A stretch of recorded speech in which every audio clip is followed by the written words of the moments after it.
Welcome back to Freestyle Friday, y'all. It's your brother Free.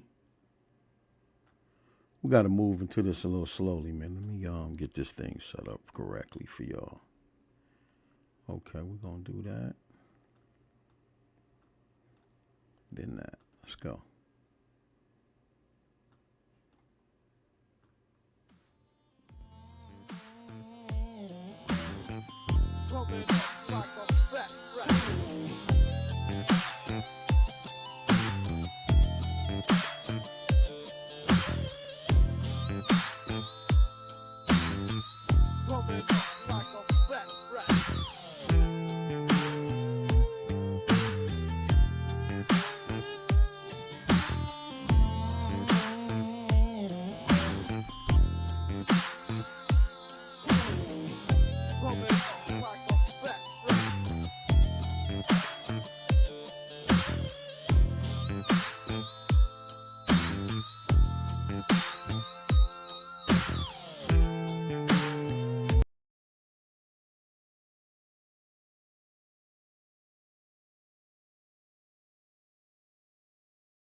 YouTube,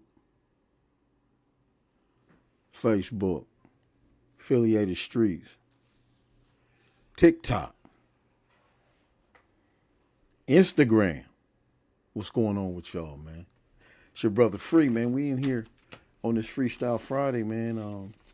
Excuse me, I'm away for a little bit, y'all. Like I said, I have some business to go tend to, try to see if I'm going to get back into this transportation space at this time, or I'm going to delay it for a future time. I've been on hold for that for some time because the business is not really suitable for the small man who's not contracted.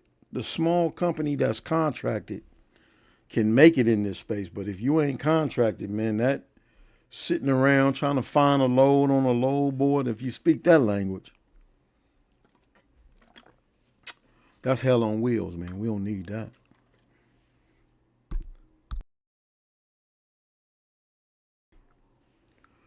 You know what's a trip, man? I tried to get with y'all 2 times earlier today.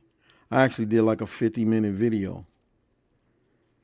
I did a little more than that earlier, giving y'all this whole rundown, only to find out that I was muted because this intro that I'm trying to testing the intros, right? I'm getting music from my brother out of, like I said, he's an accomplished musician out in London, and he's doing a version of funk for me. Hold on one second.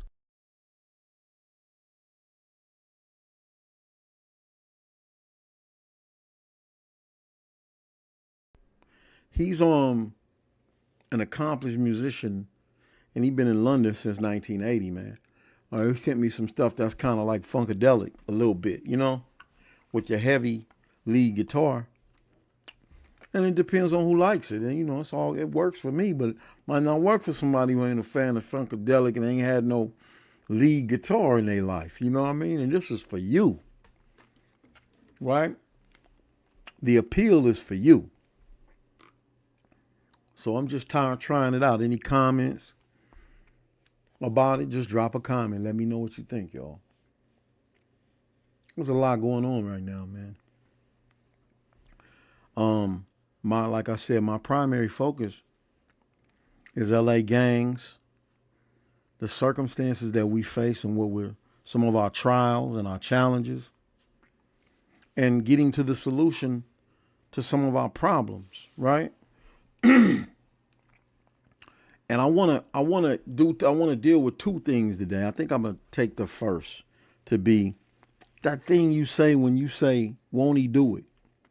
A lot of my Christian community says, won't he do it? And they're alluding to a blessing from Jesus, right? They're saying like Jesus will come and run an intervention for them. But let me give you a situation and a scenario, right, where they're using that makes it meaningless, right? You in McDonald's. You didn't order the Big Mac special, right? But you got $5 for the Big Mac special. But you got to have 2-3 strips of bacon on the Big Mac special to make your order complete, right? And that costs $8. But you had $5 for the special.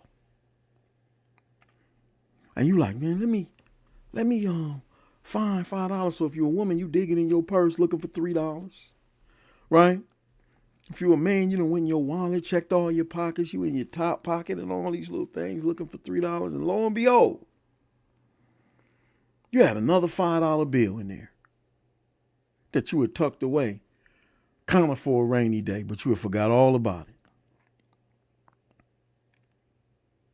And when you pulling that $5 out to make the payment for the $8 Big Mac special with the fries and the Coke and the 3 strips of bacon, you going, won't he do it?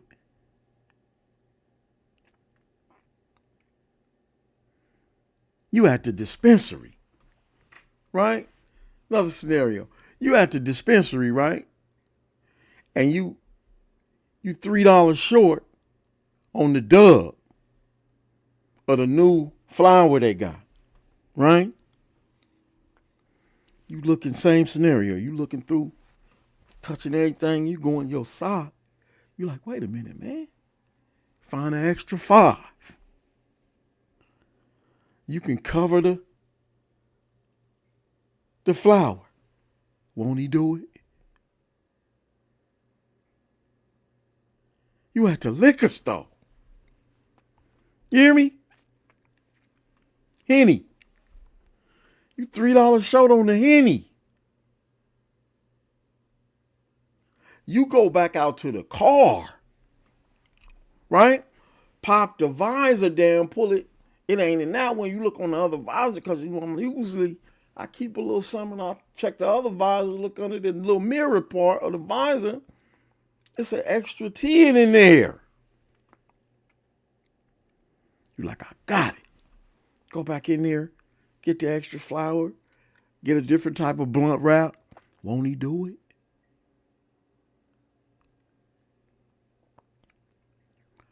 That's not what that's for, man.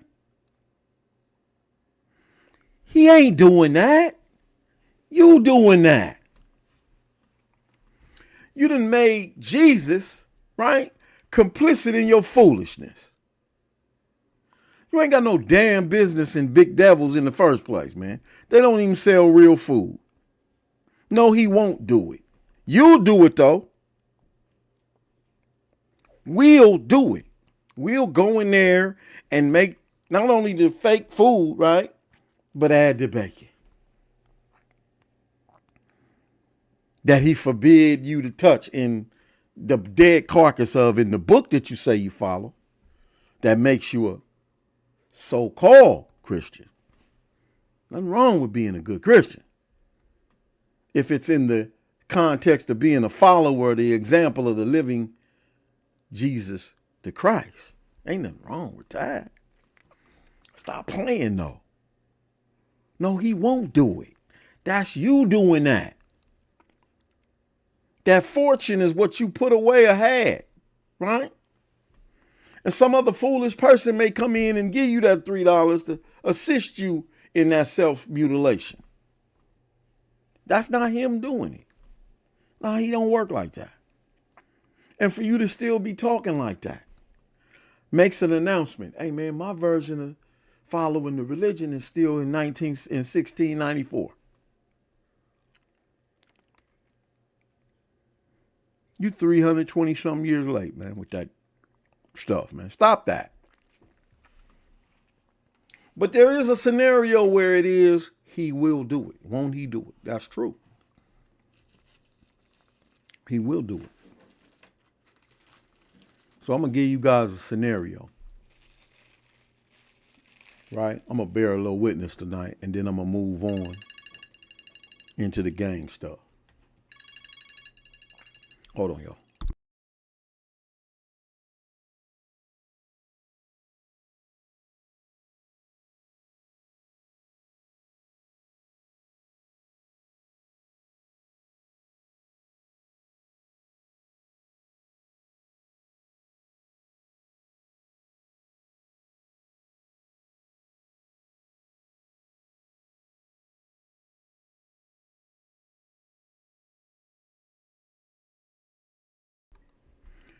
So it's like this, y'all. I had in the previous one, I had done this whole layout to explain to y'all this scenario. But I'm going to sum it up. I'm going to give you the skinny on the scenario. If you know me, you know I was in the gang. I wasn't light in the game. I wasn't super heavy, but I wasn't light in the game. I had an auto shop when I was last in Riverside. One-way auto shop right there on selling 7th to Chicago, right off of University. That was my auto shop. And I had 6 bays and about 8 mechanics. And we put cars together and put them on the front line and flipped them. That was my business model for that. But it was other things going on the dark side. And the light, that was my activity. Long story short, one of my mechanics, a brother from Detroit, we used to call him Detroit. He was struggling with the addiction and stuff, but he was a solid dude outside of that addiction. And he knew how to turn a wrench and understood cars, with the best of them. So he worked for me. We was in one of them environments where you needed heat. So I kept a fofo on top of my bathroom in the back that I had, I had the inside of a building put together to service cars, put it all together. Shout out to Fast.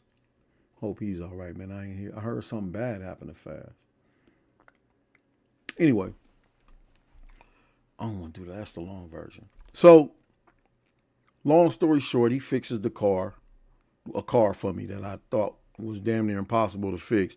I show up to go test drive the car late at night to close out the shop and test drive the car. I couldn't believe he had done it in the time that he had done it, the repair. So I get in the car, ain't no plate on the car. But I'm just going down, I make the right on Chicago and I go down to 3rd. When I get to 3rd, the police get behind me. I make a left and I make another left into that auto shop right there on 3rd in Chicago. And that's where I had my other Impala.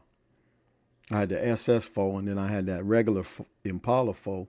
And that was the one I was going to do the switches on. And I forget they was doing like some work on it for me before I flipped my shop, but they was taking their time and I wasn't pressing them. Anyway, they get behind me. They come around to the passenger side of my window, roll the window down, right? And I'm cool. This ain't nothing but the procedure, right? I'm going to explain to them about the plate and the car being part of one-way auto, and I'm just doing a test drive. And I know, I don't have a plate, so I take a ticket, whatever.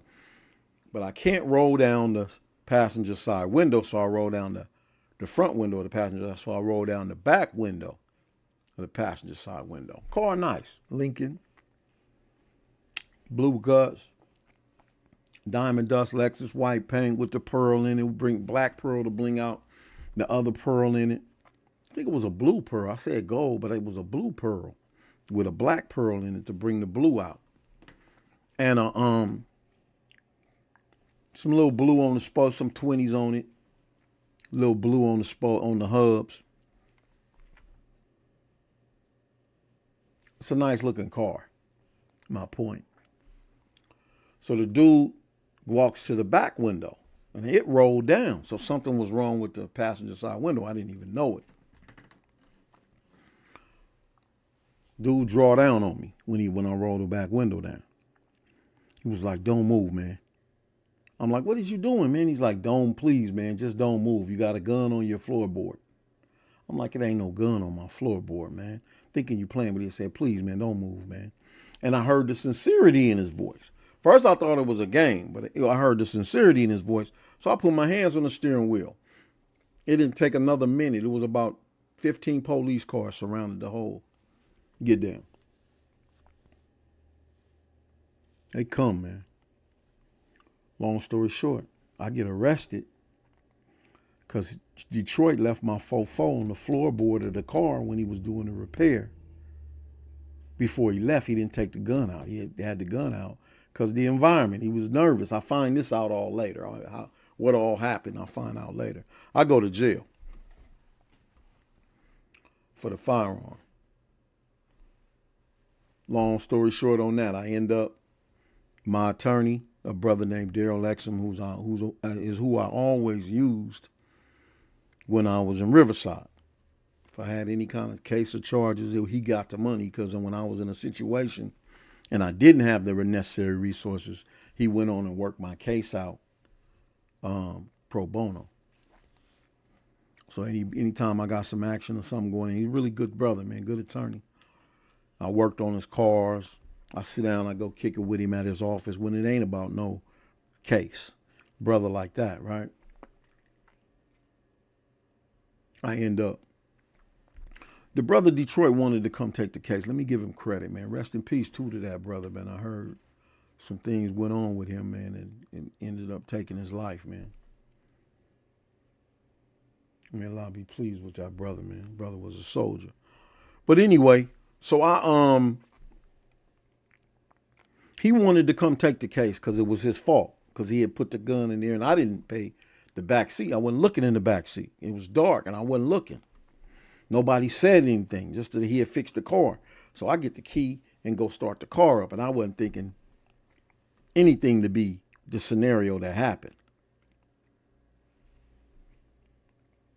Detroit got 6 strikes.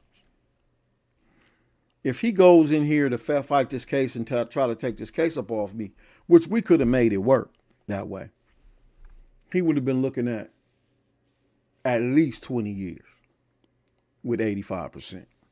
At least. They got to waive a bunch of strikes just to get him there. And I'm thinking it's going to be an uphill battle just to get you there. And I'm going to have to support you. You ain't got no help, man. Ain't nobody going to help you. Ain't nobody with him. You know what I mean? So I'm like, man, don't even worry about it. I'll handle it. I get my case worked down to waiving my one strike that I had from the case with me and Jesse. That's the only strike I have. So waiving all that and getting me down to 2 years with halftime. I can do that. I can handle that. Long story short, it's a lot in that. But just to cut that short, I do the year. CRC. Right? Shout out to Marvtown. Marvtown was in there kind of thick with me too. So I do the year. Come back, everything compromised. I had to send my family to Louisiana with other family. It was a bad scenario for me, right? So now I get out. Everything I had when I went in, I had 40. It's a lot in the scenario, y'all, but I had I had like 40 some cars when I went in there. When I came home, I had about, I'm going to say between 10 and 15 cars. Only my best stuff was left behind. Everything else, they was getting down on me when I was in there. But I'm not sour or bitter. That's little. That was all little to me. So I'm like, man, when I went down, my plug went down.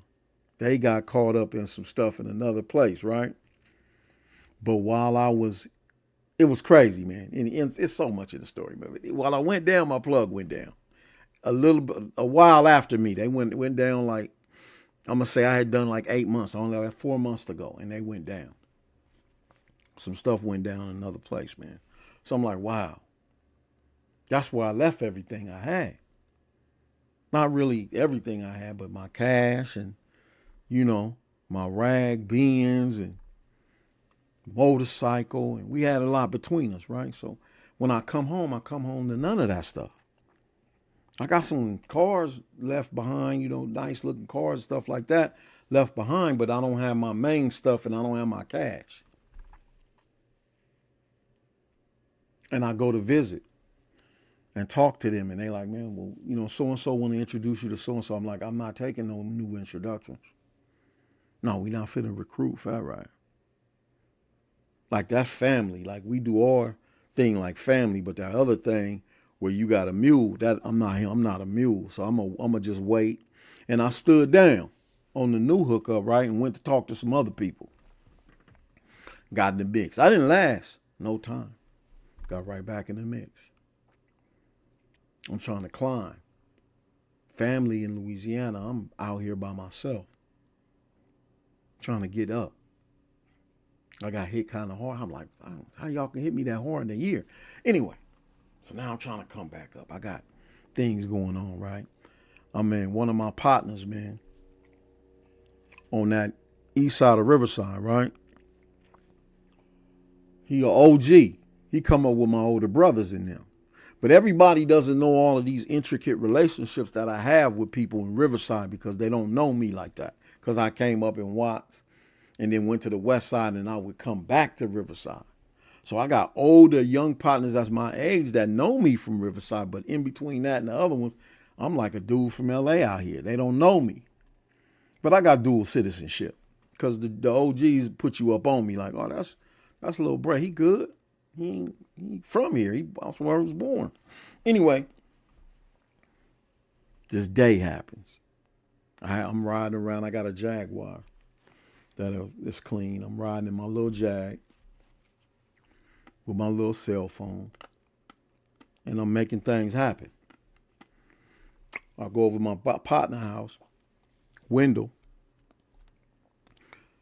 and Wendell is on probation for a case with pounds of weed in it. This is where he live at, and he on probation. This particular day, he got some company. Some brothers that's family from Dallas. Game whistle. I pull up. What's up, man? What are y'all doing? They want to meet me. I'm like, I introduce myself to them. They want to get to know me a little better, get to know some things about me. I'm like, well, we could talk. So, long story short, I have a bag outside, like a briefcase. When I come out of the house, I put the bag on a chair. Then I go back in the house. Somebody comes to the door and says, hey, man, somebody go tell AJ, right, that they ticketing because the street sweeper is coming and they ahead of them. That's how they do it out there. They run the parking enforcement runs ahead of the street sweeper because you had a certain time that you had to move your car for the street sweeper. So they come in like, tell me, move my car in danger. They're going to put a ticket on. So let me go get my car out the street, man. So I run out, jump in my car with my phone and take off. I'm riding around. Go to the gas station, go get a little juice or something like that. But I'm riding around, right? Next thing you know, I pull back up, the street sweeper and all that stuff gone. So I'm good. I pull back up. But when I pulled up, 2 vans hit the corner in front of me, like high speed, racing. I'm like, damn, what happened? But they was coming from behind me too. And I didn't notice it immediately. But when I looked, they ambushed me on the block I was on. They came about 10 cars deep. I'm thinking, this must be like DEA or something. This is Riverside, the way they roll like DEA, but they was Riverside narcotics detectives. Right?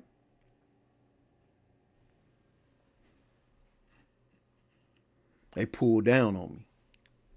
Immediately get me out the car, pull down, draw down, handcuff me, do the little searches and all of that, search the car, search me, sit me on the curb, go run in the house and search the house. doing all, it's a whole get down, right? Ambush. I'm standing there. I'm sitting on the curb. Somebody drove by. I can't remember who. I want to say it was Pig. Somebody I knew drove by.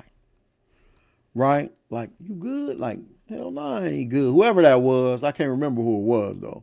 But they was somebody I knew from the east side, right? And I'm like, nah, keep going or whatever, right? So the lead detective is a white dude, looked like The Rock, the wrestler. Not The Rock, Stone Cold Steve Austin. He looked just like Stone Cold Steve Austin. He got a little swole on him, got the bald head with the big beard, you know what I mean? And he talked, you know, kind of like Stone Cold too, right? He comes out of the house after they've been searching the house for about 30 minutes. He comes out of the house with my driver's license like this. So I had left my driver's license. I had probably my birth certificate and my social security card, my parole officer's information, and I had probably about $10,000 in that bag. Right? That's all I had though. When I left. When I left, I called my partner back window at the house, and remember, I told him, get my bag and take my bag and put it in the house. I got some money in the bag. So him knowing I had money in the bag, he had taken the bag and put it under the front couch. It's old news, man. It ain't nothing to fabricate. So they finished the search. They come out. They got a picture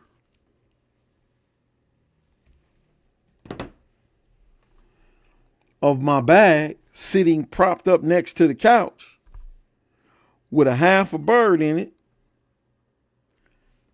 and a pound of speed in it. Inside of the bag, like where the computer would go. They done opened this up and stuck a half a bird in it and a pound of speed. Inside of his house where there's people in there. Right? Hey, man. What's that supposed to mean to me? How'd that get in my bag? Oh, you going to pretend like this wasn't? I'm not doing no pretending. In fact, we through talking. So hold on. You want to talk? Because we could talk. You know, this don't have to be. This how I know that they're courting people on the streets just regularly. Like it done became academic for them to do that. Because they talking to me like they could recruit me to work for them. And I can leave right there from the scene and just work for them. Because they need people like me who know things and got connections on the street, and we can make it happen. I'm like, well, who you particular are you looking for? This is my name. I'm guilty of this, man. I play with them. I don't see them as this awesome force that you need to be afraid of. I never saw them like, it's been years since I was a little boy. I ain't seen them like that. Right? Listen, it's going down like that. They recruiting people left and right, pulling down on them, putting them in a vice, and then flipping them. And now they out here working for these people. This is happening instantly. Because right then I could have went home. I know the city, man. Come on, man. It's me. I know the whole city. But this how they playing it. So the dude felt like I was trying to prod him for information instead of giving him any. So he took me down. These guys bullshitting. Let's take him down. So he took me down, ran me through the book, and then tried me one more time in the interrogation room. Right? I asked him the same question. Who you looking for? I mean, if you give me some idea who you're looking for, I might be able to help you with them. Right? Because as soon as you let me know who you're looking for, then I don't know that person. Maybe it's somebody else you're looking for. And I'm going to try to get all the information that you can give me about who you're looking for, but they're smarter than that. They know not to tell me who they're looking for. Because I'm going to tell them that they are looking for them. Either from inside the jail or when I get out, I'm going to let them know One way or another, I'm sending a message out. Watch yourself. Right? So long story short, I get charged with distribution. Possession for the purpose of distribution. Cocaine and speed, methamphetamine. Pound of that, half a bird of that, which is another pound. 2 pounds. So they going hard on me. They send me to Southwest, another detention center, not in the heart of downtown Riverside, but out on the outskirts, like heading towards San Diego, part of Riverside County, though. So we in there gelling, man. Shout to Convict, man, from Pomona Mafia, my little celly, man. Good brother.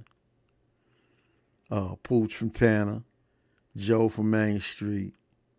They put us in the homie Reg Dog from the set too, man. Reg Dog, man, was in there with me, man. Reg Dog had been out in Palm Springs with the Gateway Crips, right? The Gateway Posse Crips, whatever. Yeah, that's what they call it. Yeah, Insane and Crazo and them from Palm Springs. They banging out there, y'all. But yeah, they love the homie Reg Dog. Reg Dog used to be with Lisa Perry, man, back in the day. That Reg Dog. Reg Dog was hit real hard with a case of colon cancer, man. He could barely talk, but he could sing that song Walk My Jesus Journey. He used to blow that, man, for me, because he had so much soul in it, man. Yeah, so shout to Reg Dog, man. I don't know if Reg Dog survived what he was going through, man. But anyway, a lot of that, man. There's a lot of sentiment in the story that I'm jumping over, right? Because I want to get you to the meat of the story. So we're going to trial, y'all. I ain't really been to trial before. All my cases was played out because I knew I was caught, right? And I didn't trust juries. I didn't know a lot about jury processes and stuff like that. We don't teach enough about that. We do maybe a little more now than we did back then, but we knew very little about the jury process. You know, selecting a jury and juror instructions and filing motions before you go to trial and pretrial motions and all of those kind of things, readiness conferences and all of those kind of steps and stages of going through a trial. We don't teach that to each other. Maybe more so now, but we're talking about what I learned in 78, up to 2007, right? It was some growth in that, but in that process, I had never really been to trial. This was my first time actually putting 12 in the box, selecting a jury, right? So I'm selecting a jury. I don't even have my paid attorney. I have a state appointed attorney. And we're selecting a jury. And it's supposed to be a jury of your peers, right? But this is the DA's sister's husband, the sheriff's wife, right? The prosecuting attorney's sister's cousin. I'm surrounded. This is all advocates of the police department. One of my jurors was a professor from the University of Riverside, and another one of my jurors was a black dude, very light-skinned, odd-looking black dude, man. And that was the only black person, and he was so light you wouldn't think he was black on my jury. So we going through the process. We got the jury. Now we go into trial. We get through trial. The lead detective, who was my arresting officer, right? He turns out to be the lead detective for the county of Riverside and the city of Riverside. Riverside County and Los Angeles County are the largest counties in America. Process what I'm saying. So my arresting officer is the lead narcotics detective in the county of Riverside, in addition to being the lead detective in the city of Riverside. So he trains in the county. He has what they consider to be an impeccable record. He stands up in the middle of my jury, of my trial, and he stood up and said it and pointed at me. He said, I personally seen this man right here traffic narcotics throughout the city of Riverside heavily. I looked at my attorney. He was already looking at me. I looked at my attorney. I'm like, what's up with that? I ain't never seen this dude before in my life before that day. Right? My attorney raises his hand. Objection, Your Honor. Foundation. Like, what is the basis for him making a statement like that in the middle of this trial? With his impeccable record. How does he make a statement like that with no foundation? The judge sends the jury out. Get out. Everybody out. Stop the trial to send the jury out. Right? Addresses the officer. Like you can't make statements like that without a foundation for the statements. And then she tries to like voir dire him. You can't voir dire. My attorney's like, no one's been given an opportunity to voir dire, which means to grill him, to investigate him, to put him on the fire, right? That's voir dire. I need to go through and find out. If you go back to the movie The Bronx Tale, when Pesci is playing the attorney for his little nephews and stuff, right? And they got the little fake murder trial. And he says, I need permission to voir dire this witness, right? I need to go down through there on him and find out what he know, right? Nobody did any of that. So there was really basis for a mistrial. So my attorney was like saying, I'm going to motion for him. Unofficially, I'm motioning for a mistrial. And the judge was like, well, just bring the jury back in. I'm going to instruct them to ignore that statement. And we're going to continue with the trial. How you going to get that out of your mind? And all 11 of y'all, 10 of y'all are police associated. So you have a predisposition or a leaning towards advocacy for law enforcement.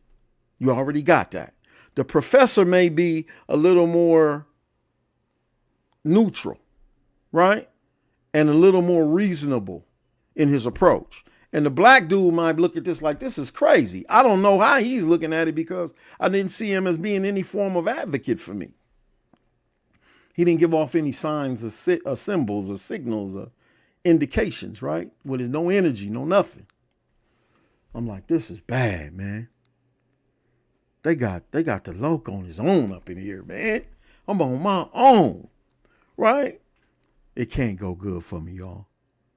I'm like, wow, this is crazy, man. So we go on with the jury. We go on with the trial. She's giving them an instruction.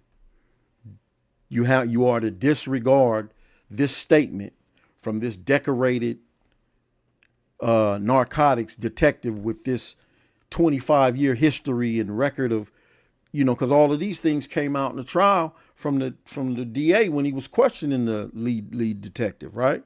DA was like, how long you been doing this? How do you do this? What is your process for doing this? And, I train different departments in this. So I'm a professional. And they established that. So I'm like, okay, I'm here. What I'm going to do?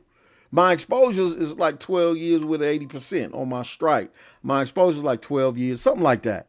12, 18 years, 12 years with 80%. That was my full exposure, max exposure. So I'm like, man, if I get hit like that, I'm definitely about to lose my family because the way I left my family wasn't in a situation that I would be comfortable with, so to speak, right? So we go through that day of the trial. The DA, what's that called? He ends his part of the trial. He rests. The DA rests. So now my attorney on the next day is about to start up the defense, but I'm not going to testify. So I go back. They moved me from Southwest. When I started the trial, they moved me from Southwest to the main jail in downtown Riverside, right? Shout out to Gus from Farm Dog Compton, man, too. A lot of people I'm leaving out of this conversation because I want to get to it, and it's a very long story. So anyway, now the next day we going into our putting up our defense, right? When I'm walking into the court, my attorney hits the corner, walking like Puffy, like bouncing, like laughing and bouncing. I'm like, what's up with you, man? He's like, I got some good news and some bad news. I'm like, what you mean? He's like, well, let's go talk. So we go hit a corner, go into the little room. I'm like, what's the bad news, man? He's like, this is before we put on our defense. They're offering you 16 months with halftime. You know how that hit me because I've been in here for 10 months. So what you're saying to me right now is they're offering me time served. Now, let me go back. When I was in Southwest, before I left Southwest to come to downtown Riverside to go start my trial, my homie, my cellie went out to the day and was like, you ain't coming out, big homie? I'm like, nah, I'm going to hang back, man. God, I need some time to meditate. And I took that time to pray to the true and living God for deliverance. I don't really do that. But in this scenario, because I felt like I would lose my family if I lost this trial, right? And it's my wife and my son and my 2 daughters, right? I just had a daughter in 2006, right?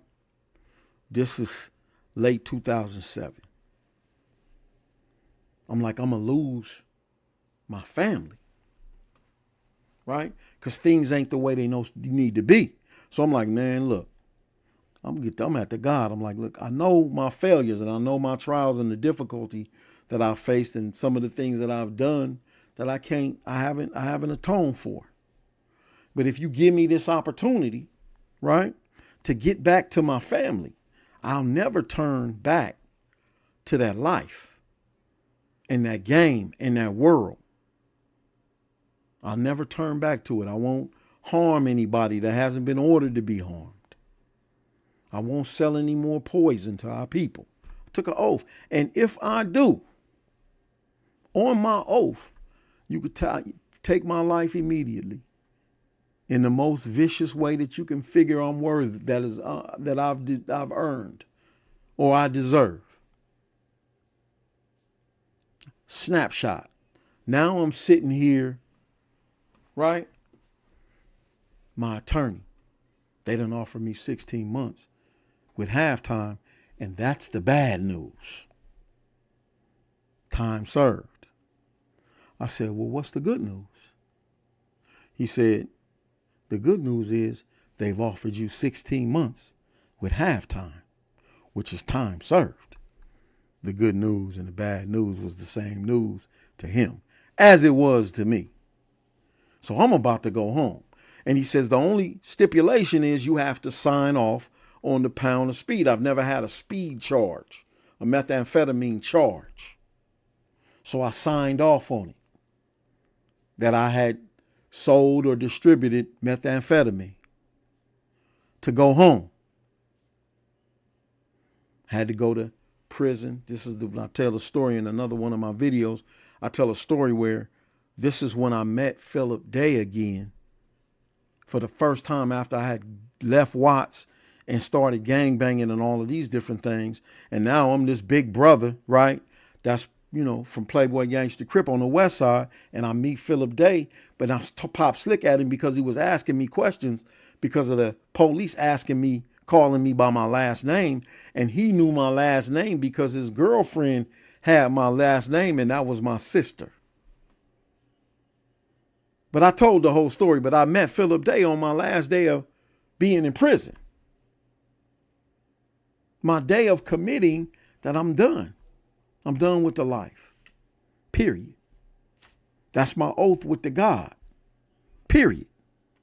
I'm going home. I don't even have a home, but I'm going to it. I'm going to make it, right? Long story, right? I leave, I get out.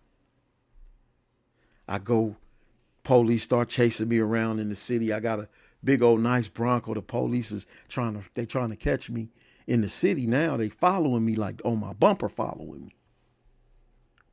I ain't doing nothing, but I got a nice vehicle. All I ever had at that point was nice vehicles, right? I like older vehicles that are fixed up. I don't like new cars.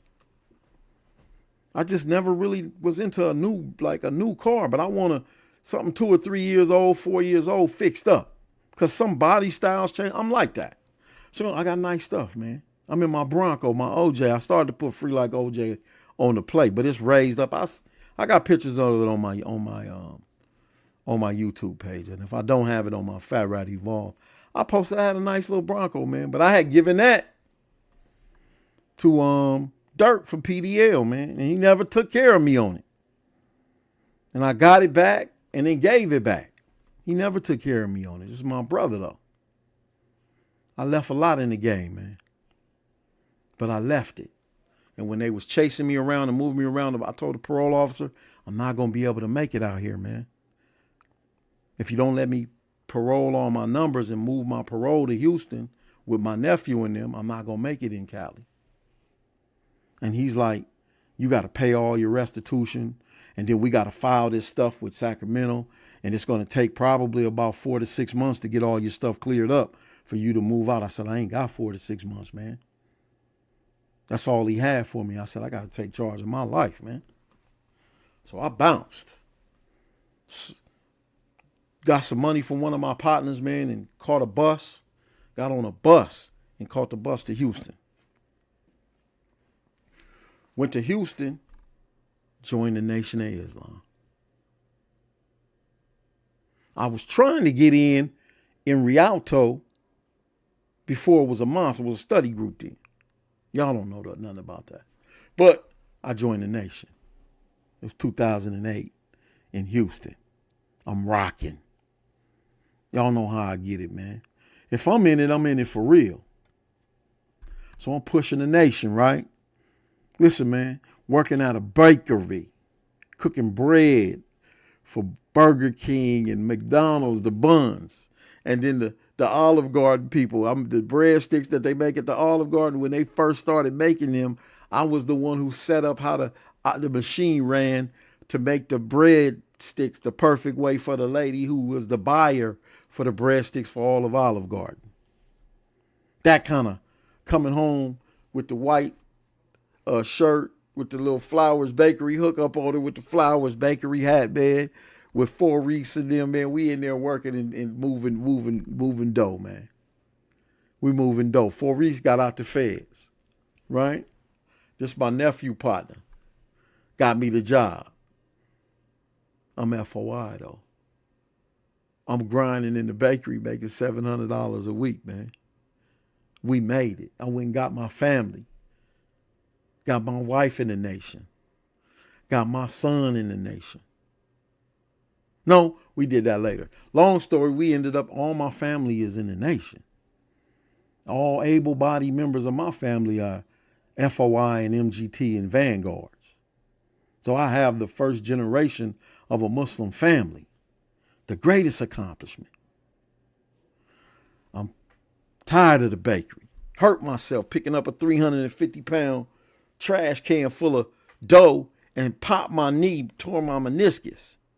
Showing out with my boy Andre, because my boy Andre worked for the railroad and he a beast, right? I'm like, you ain't talking about nothing. So we always in righteous competition, right? You ain't talking about nothing, man. I grabbed 350 and try to pick the 350 up. I got the 350 up, but my knee let it down.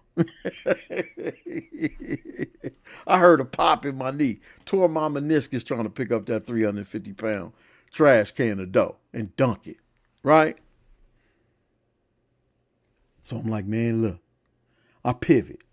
My brother-in-law say, and that's ID from 1200 block of Riverside, man. That's my brother-in-law, man. He say, Jay, get into this truck game, man. Get you a truck, man. Man, I'm doing like Sometimes I'm doing like 10,000 a week. I'm like, huh? He said, yeah, I do like 10,000 a week. You got my attention. Give me some more information, man. At the square level, that's good money. From the game, that's nothing. But I mean, in the square, as a square, I can touch you ain't even got to know much. Just get your CDL, yada, yada, yada. I made it happen. You hear me? I made that happen quick. Because I got family I got a whole ex-crime family, man. And a lot of them still over there, right? And if I'm on my righteous square, man, and I need a little bit of help and it just got something to do with a little bit of money, man, the money don't know where it come from. It's deep cover, man. Doom, doom, doom, doom. I can feel it. Yeah, I can feel 10,000 a week driving a truck. Listen, man, I taught myself how to drive a truck. I went to an express CDL place who got me my license. I called one of my nephews and said, Neff, I need to get a truck, man. He like, how much do a truck cost? I don't know. Listen, man, it's real. I don't know. I'm finna go find out. I go over there where they selling the trucks at.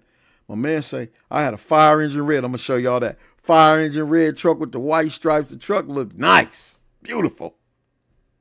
I want that one. How much it cost me to get into that? Dude said, you can get into it for about $5,000. And your payments would be this. And I'm like, if I'm going to get into it for $5,000 and my payment's going to be like $900 a month, I'm going to be making $10,000 a week. This is how I'm doing it. I'm basing everything on $10,000 a week. It don't really work that way, y'all. This is a learning curve. I'm going to teach on this eventually, but don't listen to them stories like that about getting into trucking. Inbox your brother. I'm going to start doing videos about trucking eventually, but it didn't work like that. Hell no. Don't go for that. Hell no. But that's how I estimated it. So I called one of my nephews. I'm like, Neff, I need a nickel. He like, where you need it at? What you doing? I'm like, I'm finna go get a truck. Cool. I got you. I get the nick. And I put, I don't know, 3,800 on the truck. I can't even shift the gears. Listen, man. I'm trying to shift the gears on the big truck like it's a Toyota or something. A 5-speed. I don't know nothing, man. You know what I mean? I called my partner Smoke from Marvin, man. Little Smoke. He messing with the trucks already. I'm like, homie, this ain't making no sense. I'm trying to drive this mofo, man. And you got trying to shift the gears and I'm double clutching. He's like, man, what the hell is you doing, man? Smoke say, man, get your foot off that damn clutch and wait till that tachometer go to 13 to 15. And in between 15 and 13, it's going to shift without you touching the clutch. So I go down the road practicing. Wait a minute, man. It do that. So I'm driving with the tachometer, right? I don't even know how to run the Jake brake. Listen, man, I don't even know what the Jake, y'all might not know what I'm talking about. I went around the country damn near without knowing how to use my Jake brake. I learned how to slow the truck down by tapping the brakes and putting it in the right gear going down a hill, which ended up being something that was a lifesaver. You got to learn that, and then the Jake brake assists you in that, right? Don't try to do it with the Jake first. Learn how to shift. So I learned all these things going around the country. So by the time I left home, I ain't been back home. I'm just out here on the road and I haven't seen $10,000 yet. Because you got to sign up for the company. There's so much the reasons for that. We give you that a whole education, right? So I'm getting back around to the story about won't he do it? It ain't just that I got out of jail. And it ain't just that I went and got my family and joined the nation and put my family in the nation and started a business driving trucks on my own. It's here we come, right? I'm driving through Colorado in the snow. I don't know how to drive in the snow in a big truck. I'm confident I swing a car all through the snow. But in a big truck with 18 wheels and a 40,000-pound trailer. I don't know how to do that, y'all. But I'm going for it because I believe in myself, right? I'm on my way up into the storm of Colorado. I would later find out had I made it, I would have died, more than likely. Because you can't make this journey without knowledge. You can't wing this. You can't not know how to use your Jake brake to make this particular journey, but I'm on it. Fortune. There's a way station in a little city called Cortez, Colorado, going up into Colorado. I forget the little highway. I'm going up into Cortez, Colorado. I go over in the way station. I pull up in the way station. I ain't hitting the scale right. The lady says, go back around, right, and come to the end and then bring your credentials in. They want to know everything about me right now, right? So I grab my little case with all my credentials, my wallet. Boom, got my personal stuff in it. So you got to have all your information about your truck in a binder. And then you have your wallet. And that's all you should need because it's all the information related to your operation. You're going in to give them the verification. Now, I understand that. I've been trained. The Kenyan brothers done trained me on this. I'm running with some Kenyan brothers that I was introduced to by some Houston brothers, my brothers, right? I'm on my own, y'all. The Loke is on his own. This for real. So I go into the way station. The lady takes my credentials. She says, where's your other document? She runs my driver's license and all that. And then she says, where's your insurance, this form? And I said, everything that I'm supposed to have is right here in this. And she said, no, there's another form that goes with your insurance. Are you sure?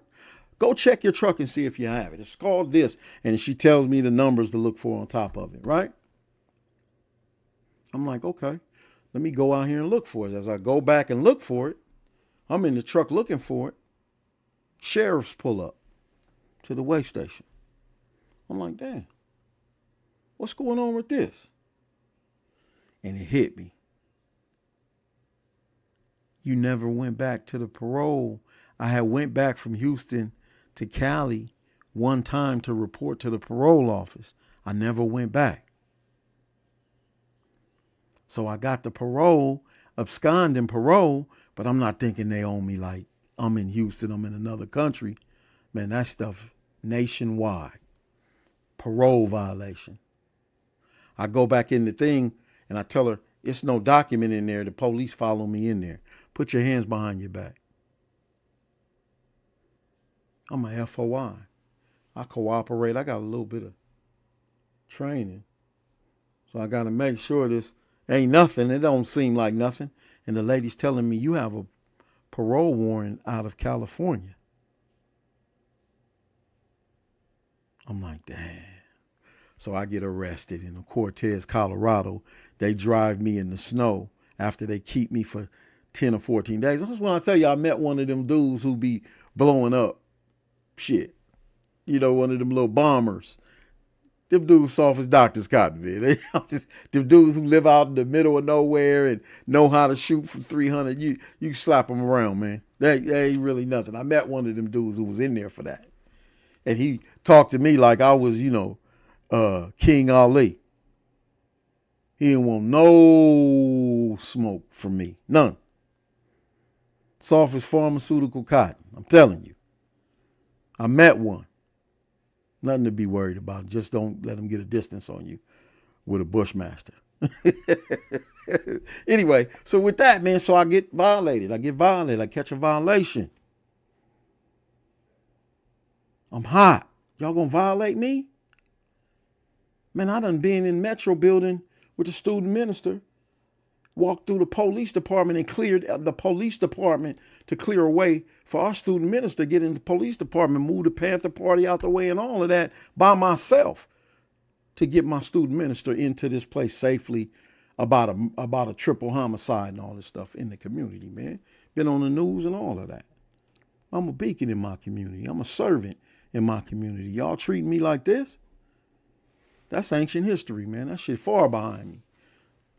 Sister too, man. Listen, man. If I could have drove my truck up into that meeting, that parole hearing, where they was giving me my violation time, I'd have ran through and got everybody out of there, man. That's how I felt. I'd have ran the truck through that joint with some pitchforks on the front of it and got everybody. That's how I felt. Like, y'all doing me like that? But you growing emotionally in the process. But let me get you to where we at. So it's Lil Tut. Shout out to Lil Tut, man. He in there. Shout to Jap.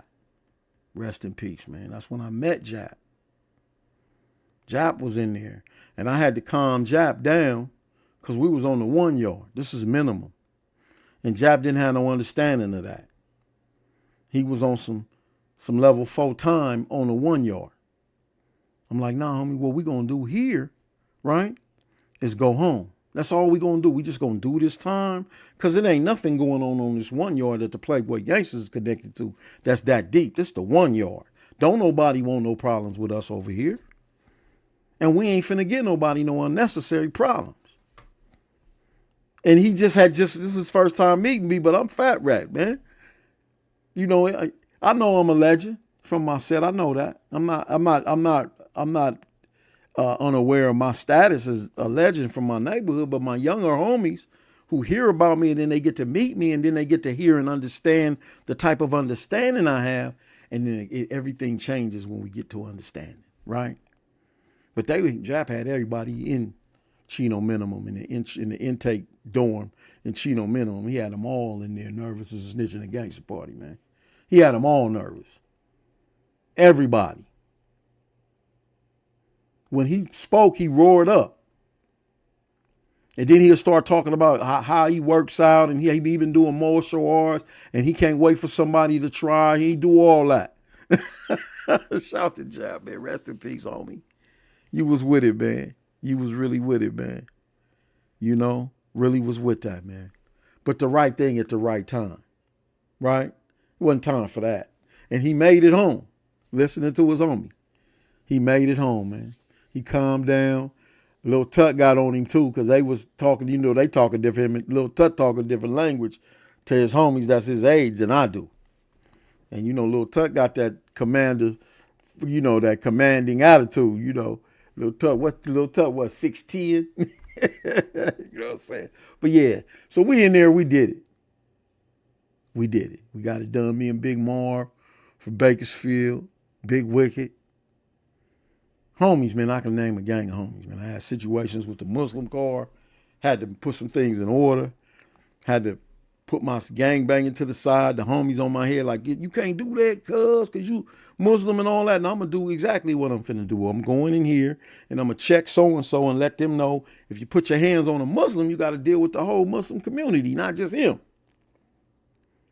We not a gang, but we Muslim. We a brotherhood, though. You know what I mean? We had the whole problem, right? So I made it out, man. My nephews and them came and got me in a stretch Cadillac limo, sent me the mustard leathers, and it was, you know, they thought I was back in the game when I paroled from Chino. My nephews them came and got me, man. JD came and got me, right? Got me a house, rented me a house out in Moreno Valley with the swimming pool in the backyard. Took me shopping, set up my truck company for me. Because I laid out how to run your own truck company while I was in the cell with my little cell phone, learned everything. And then him working with my wife to cover the money for every little thing. And when I came home, I had my own trucking company, right? A nice house in Moreno Valley with a swimming pool in the back of it. Took me shopping. I got all the way fitted for everything. Really bossed up for me, man. And gave me a little break. And he's coming home and I can't return the favor because I ain't been there. But I got something for him, though. But, so now we soldier. We FOI. I'm in Riverside, but I'm in Moreno Valley. And we moving, but I'm doing trucking. And we moving around. And my wife say, I seen some Muslim brothers on the corner. This all coming back to what we talking about. Won't he do it? Remember that. Won't he do it? So my wife tell me, I seen some Muslim brothers on the corner. Now, this is rare. This is Moreno Valley, California, March Air Force Base. This is a little jarhead little town. And you know, the jarheads ain't finna be Muslims, and they don't advocate the work of the Muslim thing, right? It's really, you know, it's a contrary idea, mindset, right? But they out there pushing. I'm doing the truck game, right? When I come back in from out of town, I go to find out where the Muslims is at. They got a little house, right? In Moreno Valley. It's Steve Muhammad. I remember Steve Muhammad used to salute me when I was in the pen, because one of my brothers who was a FOI, who I made sure he was right all the time, Brother Riyadh, may Allah be pleased with him. And Fred Rock, man. Come on, Fred. I'm going to say that. At that time, that's my brother though, for life, but at that time, you know what I'm talking about, right? We went to Moreno Valley, man. Went over Steve Muhammad's house. He had a little study circle in his house, but he was about to fall out and go do some other things. And that's a brother who played for the Indianapolis Colts, who was a FOI. If y'all don't know Steve Muhammad. 2000, he was a free safety for one of the fastest and hardest hitting free safeties in Indianapolis, in NFL. But he played for the Colts back in 2099. He used to knock people down and then salute us, right? They couldn't stand that. But I took over his position in running the study circle and became a student coordinator. We started bringing all of the people to my house in Moreno Valley. So we moved the study circle from his house to my house. Shout out to Waldo from Great Big Walt, man. I pray you all right, brother. Big Walt was with me, but he wasn't with everybody. But praise be to Allah. Aside from that. So we doing the study circle in my house. I done found a way to be here a little more often than to be out in the truck. So we in the streets of Moreno Valley on like Paris and one of them other streets. We on Iris. We block rocking, man. We selling the final call and bean pies. We getting it. Every Tuesday, Thursday, we got the study circle functioning inside my house. It's growing. Study circle getting bigger and bigger. The young brothers is coming to hear me get on the mic and teach. Me and a brother from Chicago who lived with me is student coordinating. Shout out to H. We student coordinating together, right? Keeping a record of everything. We're growing. One day, won't he do it? We soldiering on the block, selling final call newspapers and pies and inviting people out to be guests. H meets a brother on the street corner. H telling me, hey man, we be having the study circle. You need to come kick it with us, because he said that he knew something about our teaching, because he used to do it in San Diego with the captain out in San Diego, this brother. Hey, so come on, man, participate with us and get us up. This brother's he's a home inspector. He makes his living. He has his own business. And he said, yeah, but we got to turn Islam into science, because we have to do a scientific application of our Islam. So this is how the captain trained him.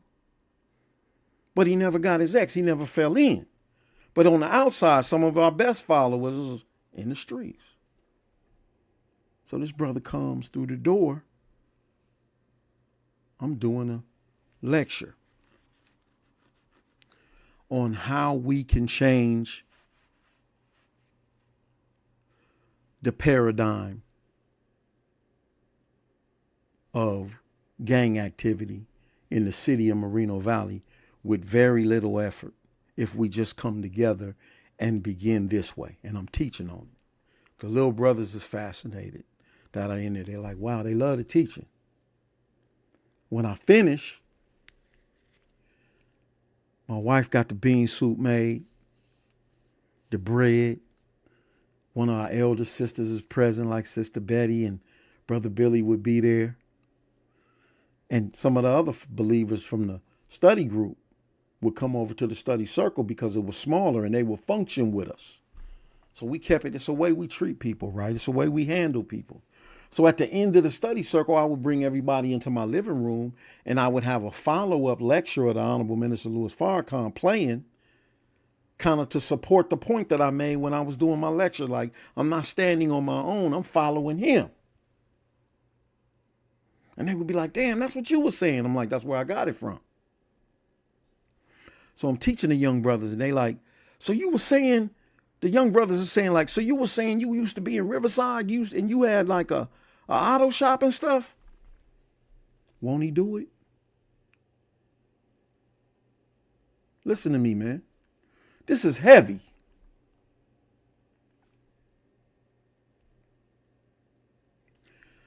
The brother that my brother from Chicago had fished in, who was trying to teach us how the captain down in San Diego was teaching him how to do Islam as a practical application.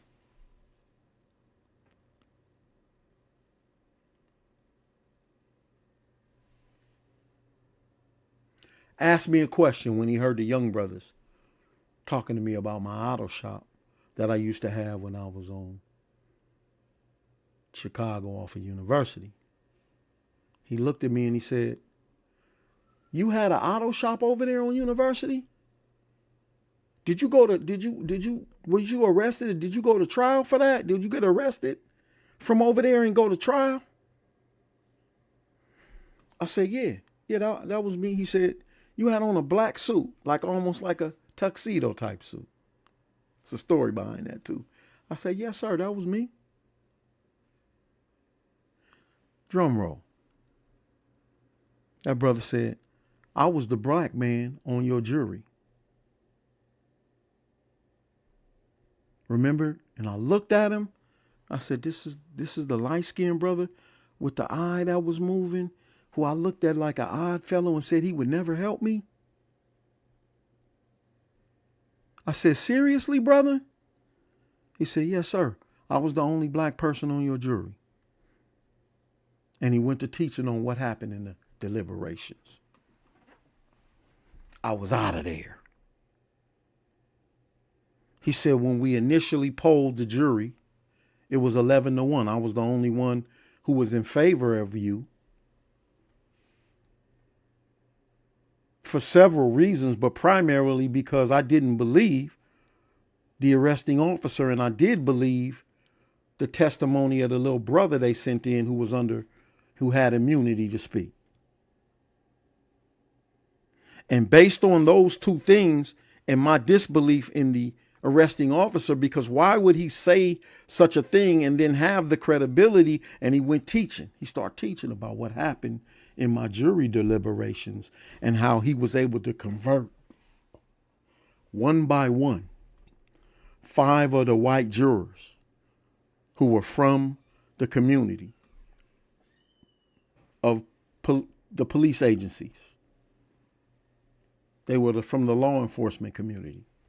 And he converted 5 of them into not guilties from being guilty. And he said, with that 5 and my 1, it made it a split jury. And we submitted to the judge that we couldn't get any closer. The other side wouldn't move and this side. And because it was a split decision, I think they gave you some kind of favorable option, brother. Won't he do it? So now, what am I saying? He'll do it, and then he'll do it in such a way that he'll tell you he did it. And once he tells you he did it and shows you and demonstrates for you that he did it, you don't have to just believe he did it no more. Now you know he did it. As a matter of fact, he did it through the agency of your belief system. That's heavy, man. Won't he do it? I've been in the nation ever since. I've been soldiered in 5 different states, been based in 5 different states doing what I do for the nation. And that's what brings me to my next point, because I wanted to cover that. We got to stop doing that, man. Because you have access to a real, true, and living reality of God, not just this abstract concept that he floats around in the space somewhere. The God I pray to don't float around in the space. He flies around in the space in equipment that he designed from higher mathematics, because he's the greatest scientist to have ever lived outside of the creator himself. I don't want to scare you, man. But it ain't no mystery God. He don't exist. We searched for him for 78 trillion years and couldn't find him.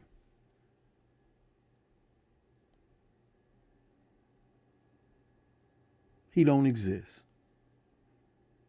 Why? Because you're looking outside of yourself for what's in you. You're missing it because it's in your face.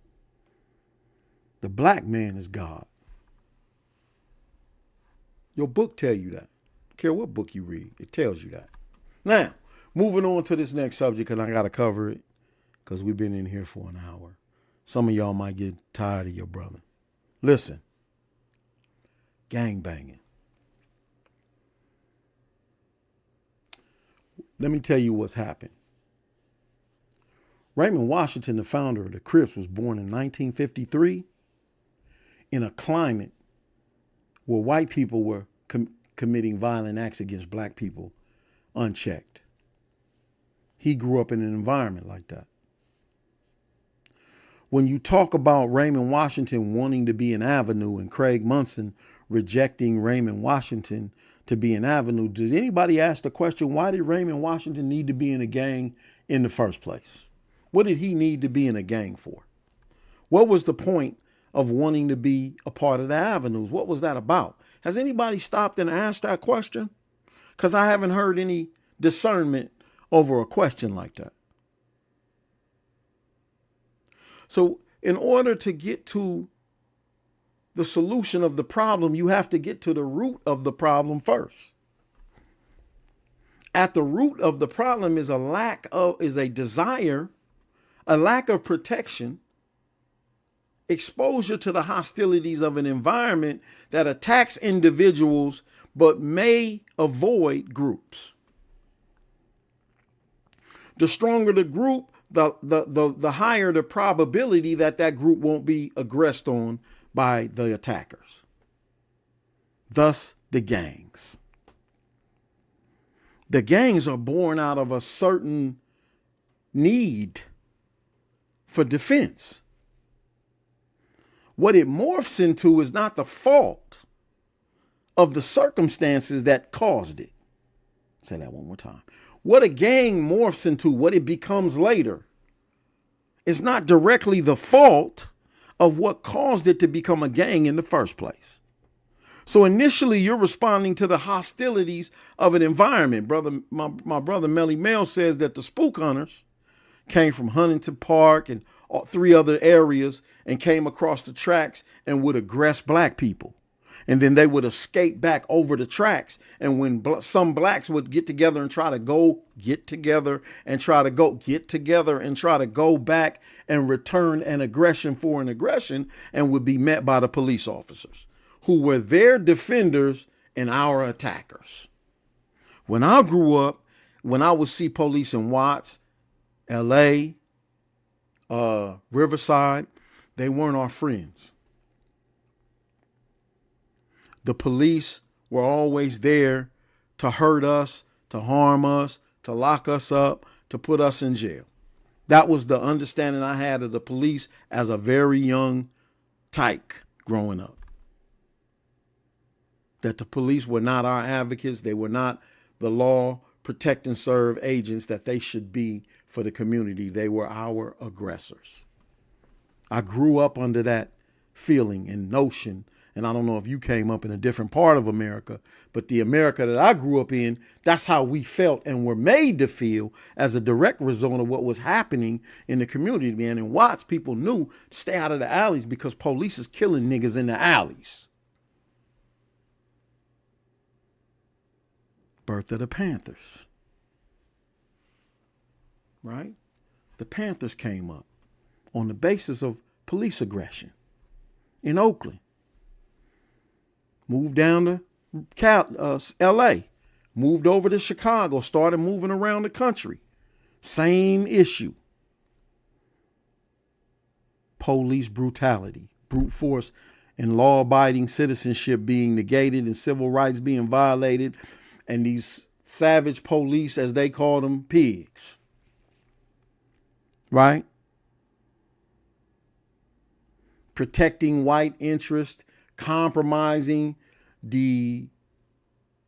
what he called the liberal proletariat, the left-wing working class, so to speak, right?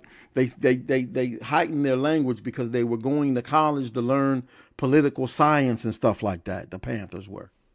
But them is the bastard children of Malcolm X. The Panthers, Huey and them come up from up under the seat of Malcolm X, man. Huey and Bobby. They come up out of Malcolm X. Don't none of this stuff that we looking at pop up in a vacuum with no activity. These things are caused by other things. Cause and effect. What brings the Crips about? One of my mentors always says, the Crips are the bastard child of the Panther Party. The Crips are the bastard child of the Panther Party. What is a bastard child? A bastard child in the conventional wisdom, in the conventional sense, is a child who doesn't know his father. What is a father? Fat her further. A father gives birth, right? And then furthers that which he gives birth to. Father, fat her, further, farther. So the birth of the Crips are out of an environment where the energy is Black Panther energy, which comes from kind of a offshoot being under Malcolm X in the nation. The premier front runners of Black consciousness since 1930 in North America. So here comes Raymond, 1969.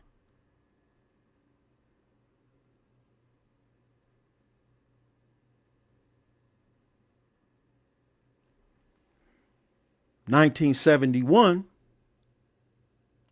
the COINTELPRO movement of J. Edgar Hoover, which was founded in 1953 or 4, I'm going to say 54.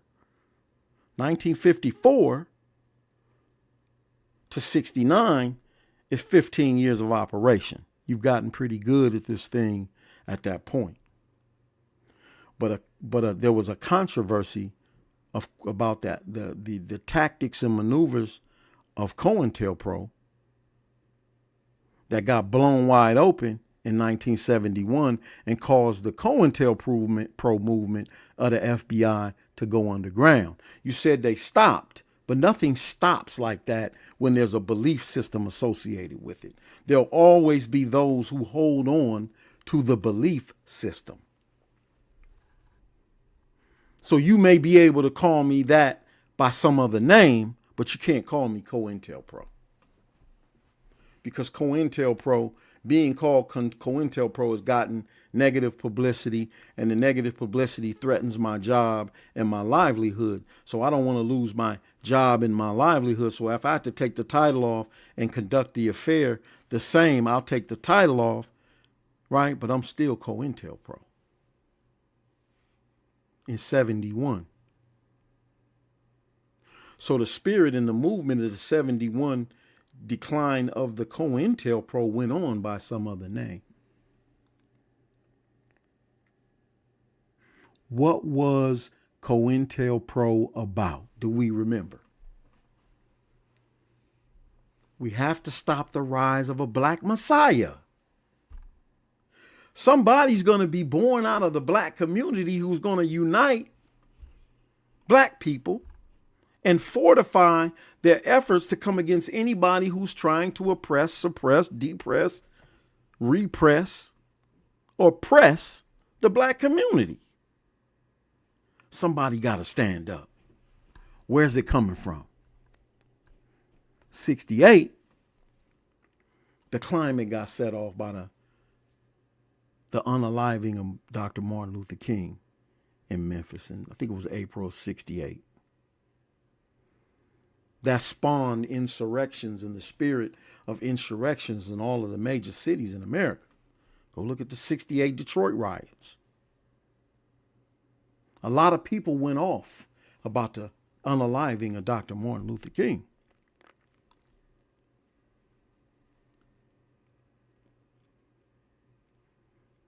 The next year, the Crips were born. You gotta be kidding me if you don't think there's a correlation between the things I'm showing you.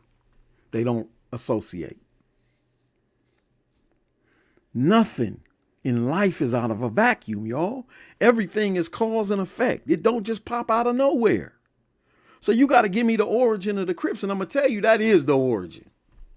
That is the spirit.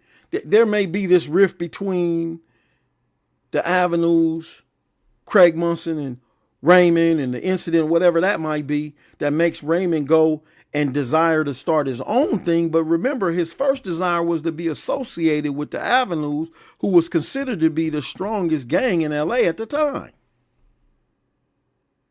Why does Raymond Washington need to be in a gang in the first place? Why hasn't anyone asked Craig Munson about their consciousness? What brought them to fruition? What made them combine and get together and become the Avenues? What made them push it the way that they pushed it? I need that history, man. Me. But I'm telling you what happened in my assessment. Call me out if I'm wrong, but I'm telling you that was the origin of it. They were born out of the spirit of insurrection and being attacked by white people for a protracted period of time, being singled out, needing to belong to something more than to be able to be singled out. You can't single 5 or 6 Crips out. That's a force. Can't single them out. Now you got to deal with a formidable group. That's different. And that's the spirit of the birth of the Crips. We ain't to be bothered, man. I was born out of that. I came to identity with an identity crisis when I became a Crip, man. I'm telling you. I had to do my own reflection and introspection to say, when I was in elementary school and we would watch the civil rights struggle, when they would show it in social studies in elementary school, they would show the videos of them beating us. You know, remember the video Eyes on the Prize? Go look at Eyes on the Prize. It's a good coverage of what I'm talking about in Eyes on the Prize, when they're sicking dogs on us with the police, fighting the black community with white citizens, racist white citizens, and racist white cops, and white cops, period. All racist, right? And racism in the context of them being in power to execute racism and controlling the resources to execute racism against us. I'm talking about it in the real sense of being racism, not just you're black, I'm white, I don't like you. No, that prejudice. I ain't just talking about that. I'm talking about real racism, physical racism, being enacted and exacted against us as a community. We were attacked. I was embarrassed. I was in elementary school looking at white people giggling about our suffering. And I was like, why don't the people do something? Why would you let that dude push you like that, man? And I'm turning myself against people in the room, like, push me. Right? And I'm telling you, it wasn't before the Crips was born that we had those rebellions in elementary schools and junior high schools and all of that stuff. What year did the movie Roots come out? Hold on. No, I need to know that. What year did the movie Roots come out? We finna solve some of these problems that we got. because I need to know what year the movie Roots came out by Alex Haley. It was actually a TV miniseries based on Alex Haley's novel Roots, the saga of an American family. It first aired in January 1977 on ABC over 8 consecutive nights. The series was a huge success, winning 9 Emmy Awards and a Golden Globe. A sequel, Roots. Y'all know how to do that? You better get your AI game up, man. Listen. January 1977. The Crips were in full swing January 1977. In fact, that's a year after the bicentennial, which y'all never should have did that. That was wrong. That little move y'all put on us, man, about that bicentennial stuff, y'all American as apple pie with that shit. Whoever came up with that was American as apple pie. Take me out to the ball game and all that shit. You was whiter than that shit with that idea. How are you tracking time based on American accomplishments as a rebel gang within America? That shit don't even add up. Man, if y'all don't let that go, I'll reject the bicentennial shit. Bicentennial, that's their conversation. Unless you was listening to Richard Pryor. Y'all wasn't listening to Richard Pryor and came up with that shit. Because Richard Pryor was listening to white people when he talked about Bicentennial Nigga, which is a great album, by the way. I'm an avid fan of Richard Pryor. Could quote damn near all of his albums. But I'm saying, man, listen, man. We was born out of that. 1977, Crips was in full swing. And when the movie Alex Haley, Roots by Alex Haley came out, we went to school and got in full swing. If you remember that, we had our little version of our uprising in that damn place, man. It wasn't the same as when I sat down in elementary school and experienced all of that frustration, that ineptitude, that meaninglessness, right? That inferiority, black inferiority and white superiority. I literally experienced that when that shit happened in elementary school and they showed us them civil rights coverages. Like I said, go watch Eyes on the Prize, the video Eyes on the Prize. I'll tell you exactly what I'm talking about. If you're younger and you don't know what I'm talking about, just go watch Eyes on the Prize. We were being shown that kind of coverage when we were first and second graders, man, in elementary school.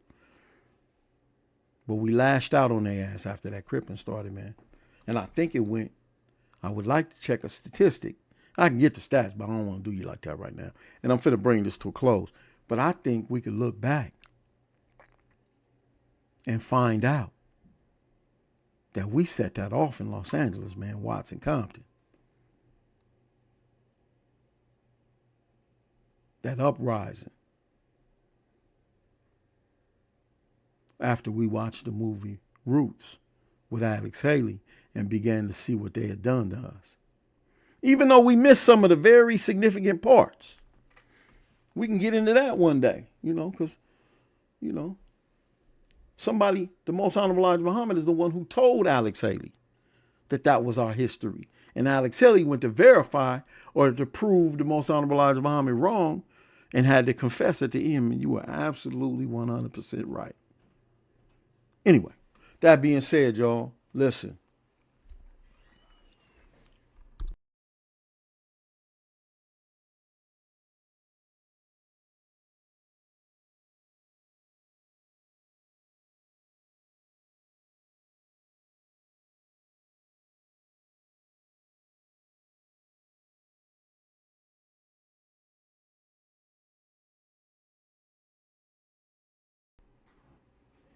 Let me wrap this up, man.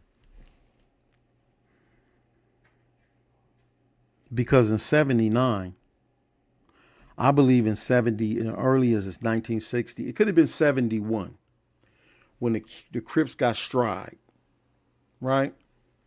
Caught stride. I don't think it was around the Ballou murder. It was before that the Crips had got the attention of the version of COINTELPRO that was still active. in America and in Los Angeles. We got that attention from them. They saw the force that we could potentially be and went to work to undermine and destabilize the Crips with their tactics. Go study the COINTELPRO tactics. Spying on us and listening in on all of our activities and sending in psyops. These things I'm putting together for you. If you're a student of life and you really want to learn what these things could possibly be, you're looking at these things with an intuitive eye like, damn, man, is that possible? Because it's just the American way. What makes us an exception to that? All of a sudden, they not interested in none of our affairs?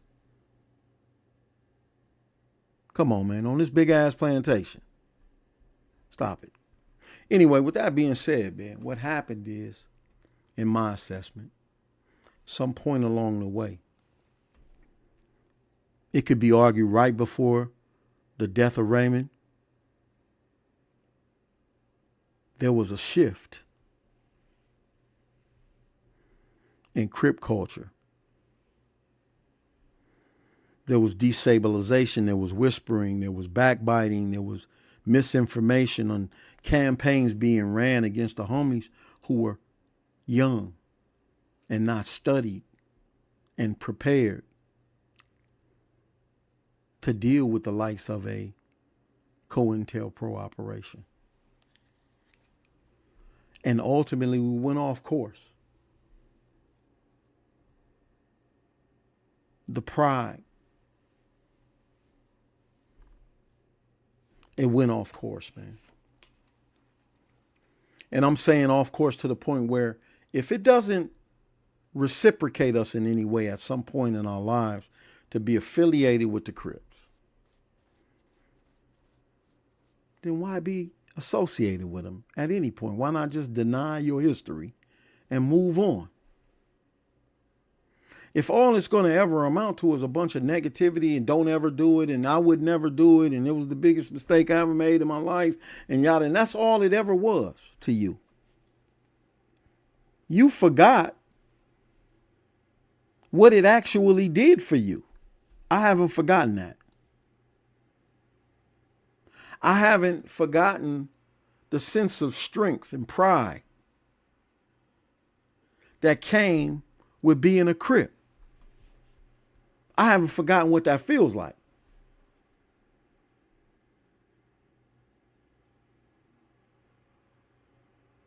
To go from being a push around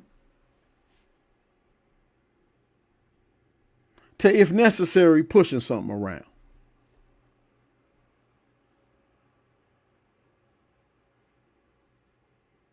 To go from being a sheep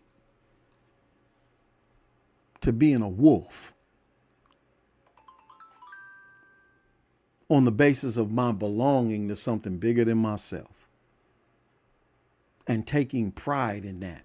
There's some dudes around who still love that and hate that it's been destroyed the way that it's been. But if we're not going to repair a broken thing, it makes sense to get away from it. But remember, you're running away, right, from a thing that you allowed to be destroyed, that gave you strength when you was weak, man.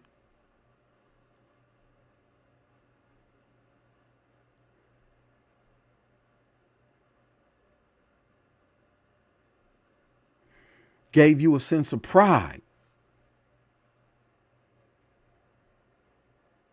Gave you a sense of belonging, a connectivity, right? Resolution. You forgot, man, and trained you how to respond in dangerous and perilous situations and times, man. I ain't never gonna forget that. It ain't there for me to forget that. I wish we could put that back on track and make that the army of God, man. That would be beautiful to me. This thing ended up being anyway, I don't want to, it's another argument for that I go into that's a little more spiritual, right? But I want to say right there's a give up point on the OGs. The OGs gave up. So now you're looking at something that's not following any course. It's just randomly imploding. Randomly. It's beginning to implode. Right? And you walking away as it's imploding. To save yourself?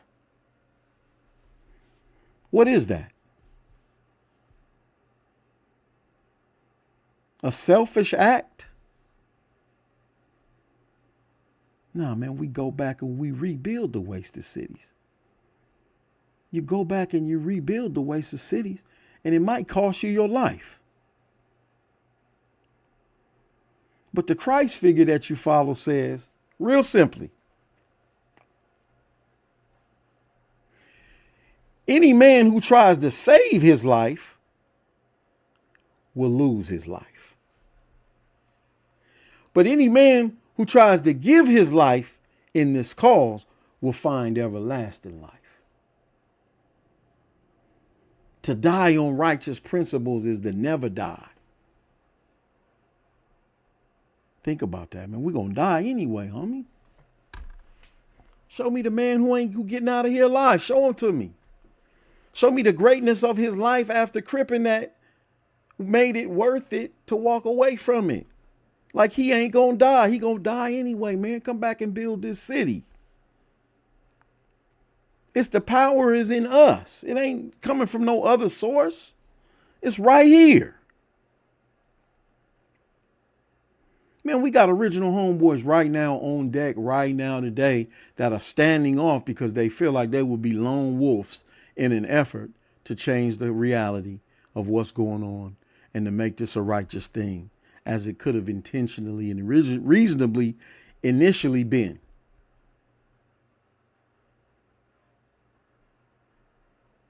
We got knocked off course a long time ago, man, by forces operating against us that we didn't have the comprehension to see.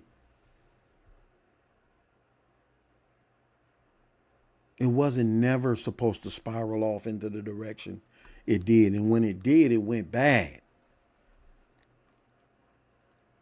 How do we know it went bad? We was known as Crip killers, and we was Crips. A lot of us is known like that today. Right? Very few gangs left are known for that red and blue conflict, which never should have been. But we had no sense of direction. After we got motion, we never got order. Order can be established, y'all. The young brothers just need some guidance, man. They need solid leadership, man. And they need a way to make a living that doesn't subject them to any form of prison.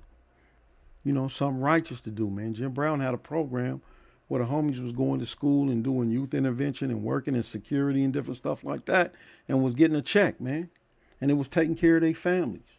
And they was becoming something other than the negative or stigma associated with Crips, but they were still Crips. Is that bad? Tookie died writing children's books. Is that bad? You can't say that. You can't say that. And you can't say he didn't die a Crip. They go hand in hand with him, man. He's an example.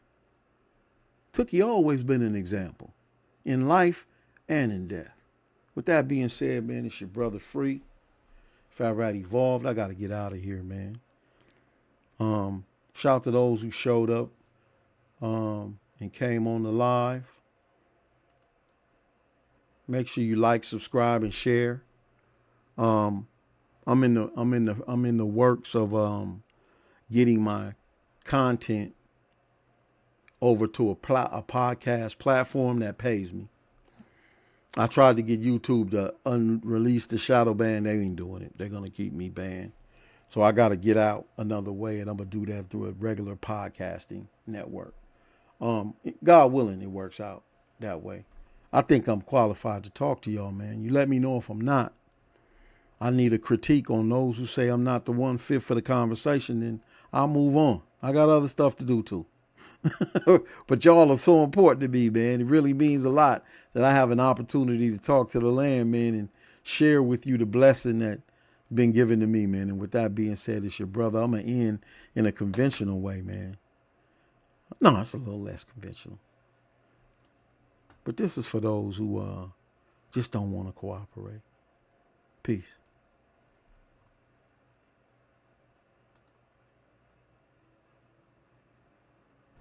I get nowhere unless the team wins. Team.